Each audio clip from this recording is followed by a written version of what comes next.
And we are live tonight from the Outer Rim in what is another gorgeous night here at Urza's Holotable Hall. How are you guys doing tonight? Now, I know it's been a while, but we are back with a bit of news. No, sadly, the big holotable is still busted, guys, but I'm very confident and hopeful we can get it working again next week. But tonight, we have received the Road Ahead post, and there is a lot to unpack here, guys. We've got a new game mode, quality of life changes around Payout, new KOTOR characters, plans to revisit the original trilogy, and some cool stuff for the 3-year anniversary of this game. Let's read it together and discuss what this might mean for those glorious holotables. So strap yourself in for some pure, unadulterated speculation after the break. Let's hit it.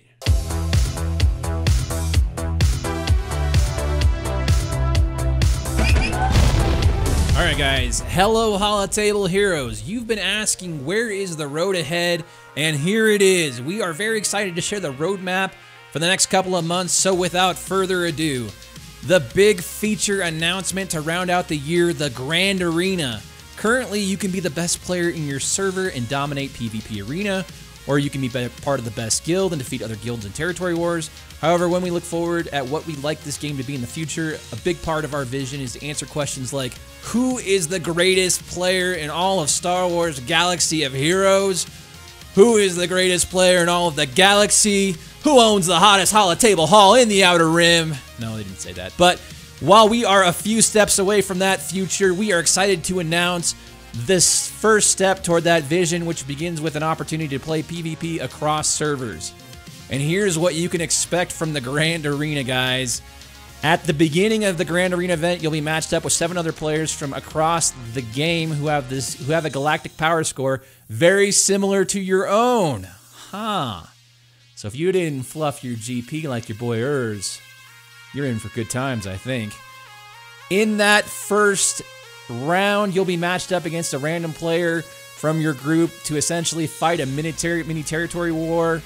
You'll set up defenses, defend your own territories, as well as attack your opponent's territories in an attempt to overcome their defenses. You'll earn banners for successful attacks, so it's going to work like territory wars. At the end of the battle, whoever earned the most banners will be the winner. Okay, so 1v1 territory wars in kind of like a tournament style. That's pretty cool. Each round, you'll be matched up with other players of the same win-loss record as you, and you'll never fight the same opponent twice in the Grand Arena event.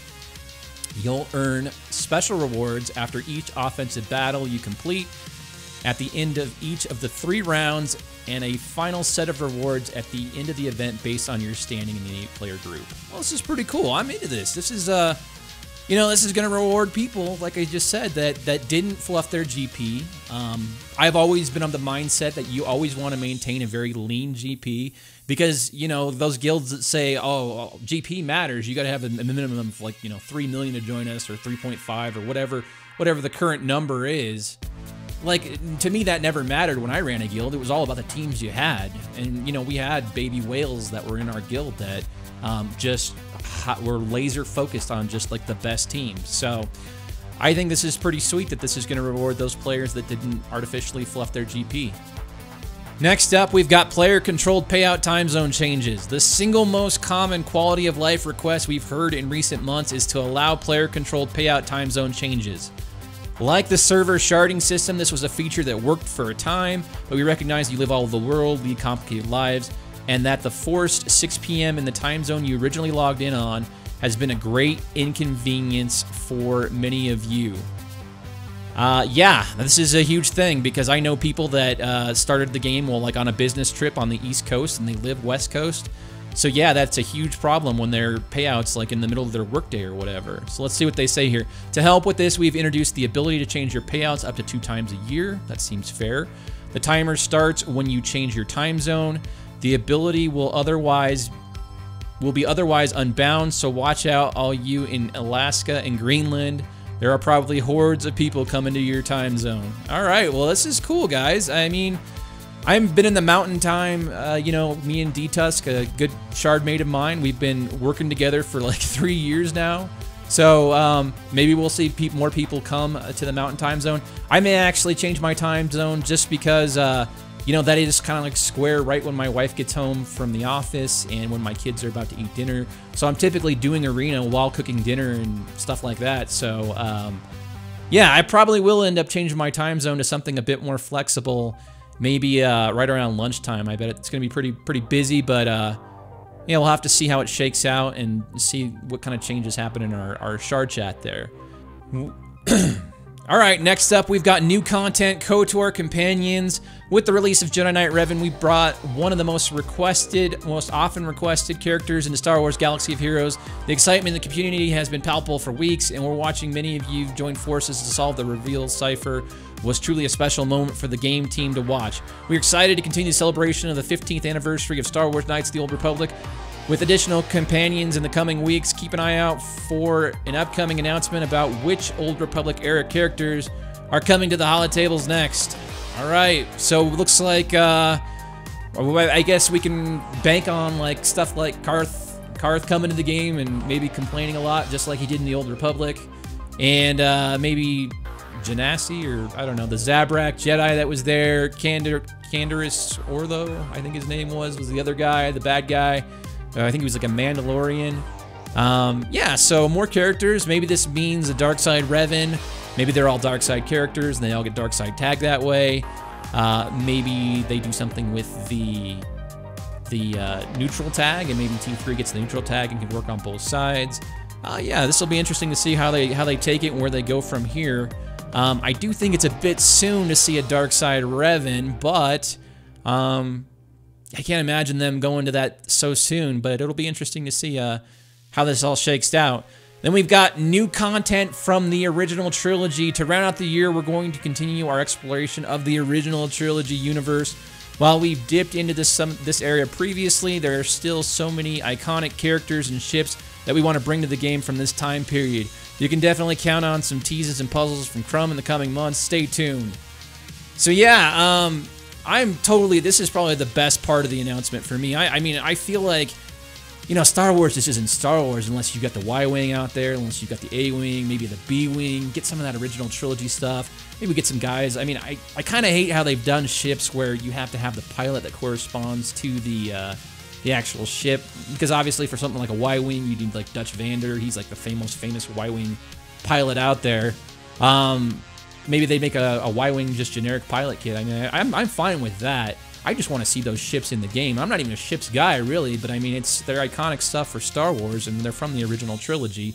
So this is pretty exciting, and maybe we get, maybe they rework some characters. Maybe they, you know, guys like Old Lando, just super awesome, cool-looking kit and cool-looking art assets. Maybe they rework Lando. I don't know. This is some cool stuff. I'm excited to see where they can take the original trilogy stuff. A lot of these kits are just so old. There's plenty they can do there, so well, more to come there. All right, and last here, we've got the 3rd year anniversary of swgoh. Okay, so it looks like they just got some cool stuff planned. They're just letting you know that, you know, 3rd year anniversary of this game. I can't believe we've been playing this game for 3 years, guys. You know, hopefully it's something big.